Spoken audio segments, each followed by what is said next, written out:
Hello YouTube, this is the Sim Basketball Operator bringing you NBA 2K14 Association commentary, and we have come to the end of Season 1. So looking at the awards here, Kevin Durant won MVP. Look at those numbers, 31 points, 8 rebounds, 6 assists. Michael Carter-Williams, a very deserving Rookie of the Year, especially in a weak class, with 12, nearly 13 points, 8 assists. Now Blake Griffin had a monster year, and the only reason why he won 6th Man of the Year award is because 2K does not keep track of games started. So everyone really started with 0 started games, and since I did Today Association starting around the beginning of February, that is the reason why Blake Griffin won 6th Man of the Year. Anyways, Anthony Davis won Defensive Player, Lance Stevenson Most Improved, and Scott Brooks won Coach of the Year. All-NBA First Team right here: Chris Paul, John Wall, Kevin Durant, LeBron James, and DeMarcus Cousins. These are 5 of probably the most valuable players on their respective teams. We get All-NBA Second Team, along with Stephen Curry, you have Ty Lawson. So we did get one player to the All-NBA team. He led the league in assists with 9.2. Also posted 20 plus points, had 1.5 steals. His percentages was a little bit down, but that's because he was playing such a major role on our team. A couple other guys were Carmelo, Dwight, and then here you have Harden, Griffin, Irving, Davis. I missed a few names there. All defensive first teams: Carter Williams, Rubio, Anthony Davis, Tim Duncan, and DeAndre Jordan. Defensive second team is John Wall, Jimmy Butler, Serge Ibaka, LaMarcus Aldridge, that's a surprise, and Andre Drummond. Looking at the all rookie first team, no one there as well, with Carter Williams, Burke, Oladipo, Zeller, and McLemore. And then here, Hollis Thompson makes the All-NBA second team with Vitor Faverani, Kelly Olynyk, Nate Walters, and Pero Antic. But Wilson Chandler got hurt after the game that I played previously against the Memphis Grizzlies. It pretty much knocked him out for the rest of the season, as you can see with the strained Achilles injury. And it actually really hurt us quite a bit because we went on a pretty big losing streak following our very impressive March record, and unfortunately it knocked us out of the playoffs just barely. The Dallas Mavericks won a lot of their final games and were able to sneak into the A spot, bump us out of our position, and it was just mainly because of our lack of depth due to the Wilson Chandler injury coming at the wrong time. And then moving on to the conference finals, the Clippers went to 7 games with the Spurs and now are going against the Miami Heat, who beat the Indiana Pacers, actually swept the Indiana Pacers. And so let's see who wins this NBA Finals. The Miami is up 2-1, so the Clippers steal 1 in Miami, but then Miami comes back and wins game 5. The Clippers tie it up, and for the game 7, the Clippers win the NBA championship. So while LeBron made it to 4 straight NBA Finals, he was unable to get it done right here. As you can see, Blake Griffin won Finals MVP, 23 points, 9 rebounds, very solid stat line right here. And here's just a list of the retired players, not going to name them all. But what you need to know is that Steve Nash and Kevin Garnett, as expected, made the Hall of Fame with very impressive career totals, but I'm not really caring about that. Looking at the player progression, Ty Lawson went up 1, Kenneth Freed went up 2, Hickson up 1, Chandler didn't go up at all, but he acquired the lockdown defender signature skill. Arthur went up 3, Floyd down 2, Hamilton up 2, Fournier up 3, Randolph up 4, and Corey Joseph up 3, so that's pretty good to see. Pretty solid progression right here. Now, unfortunately, we were just ousted from the playoffs, meaning we have the 14th pick, or the 14th best chance of getting the top pick, and obviously we're not going to move up in the draft order. So we had the 14th pick. We also have the Spurs pick, which ended up being the 26th overall pick. But seeing who wins the lottery, Lakers are 3rd, Bucks are 2nd, and that leaves the Celtics at the top.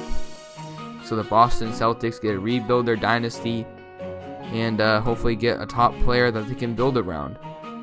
So as you can see, we have 14 and 26, and we have a lot of assets that we can move. More on that a little bit later. Right now I'm going to go to the coaching staff and make a few changes. First, extend all my star scouts and head trainer.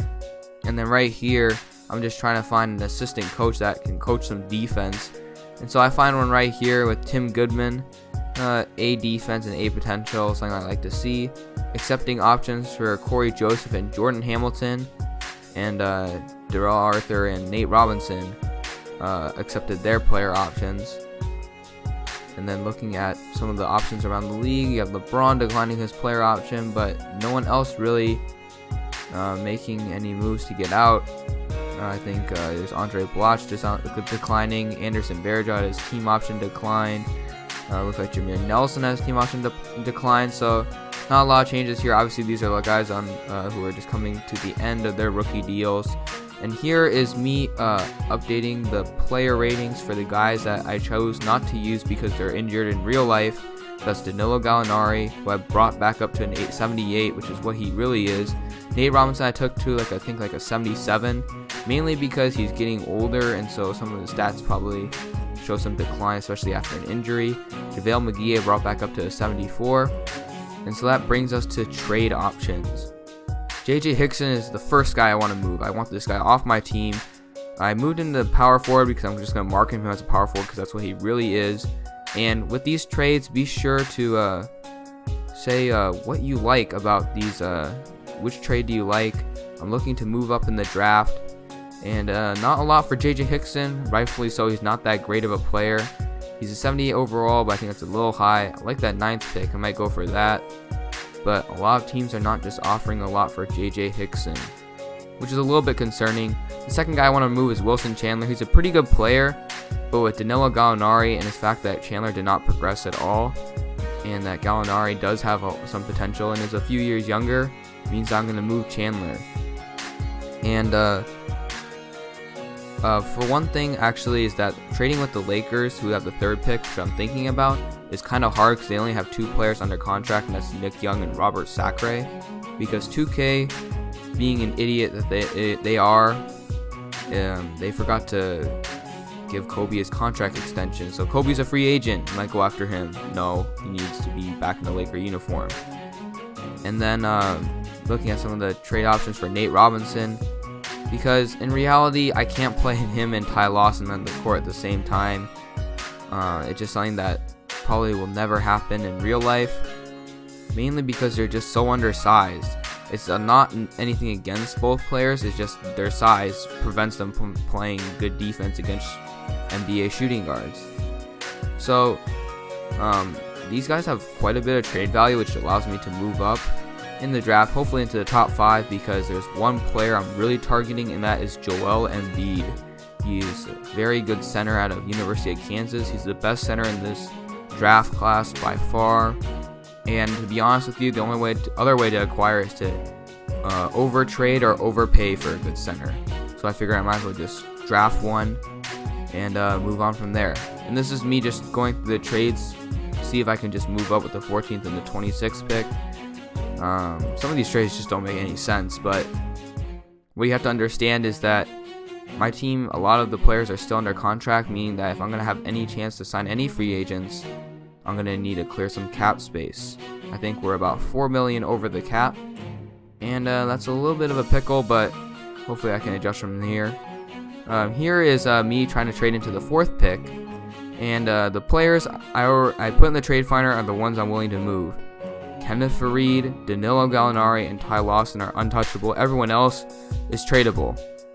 And as you can see, that's a pretty interesting trade for 2 backup power forwards. I don't know why the Sixers would do that, but I might just take that one. And then looking what the Lakers have to offer, Wilson Chandler and JJ Hickson seem to be a combo that allows me to trade into, especially since the Lakers only have 2 players under contract. And then looking at the 2nd pick, the Bucks want a lot more, but I think I can work around it. I mean, you have this Wilson Chandler, Anthony Randolph 14th pick trade, which I might go for. Or this one, which is just 3 role players for the 2nd pick. That's pretty simple. So yep, just going through trades. Unfortunately, we got knocked out of the playoffs due to the Wilson Chandler injury, but that just means the offseason comes closer, and I can just start dismantling this team and rebuilding it in what I feel like would be a championship contender. And so yes, actually one quick note here, this is my 100th video, so it's quite a milestone for me, and then I just checked I have 100 subscribers, so that's really nice. Thank you for all who watch my videos. Not a lot of people, but Still gonna keep working and still gonna try to improve the channel. So yes, this is a Sim Basketball Operator. Next video will be the 2014 draft, and I'll see you then.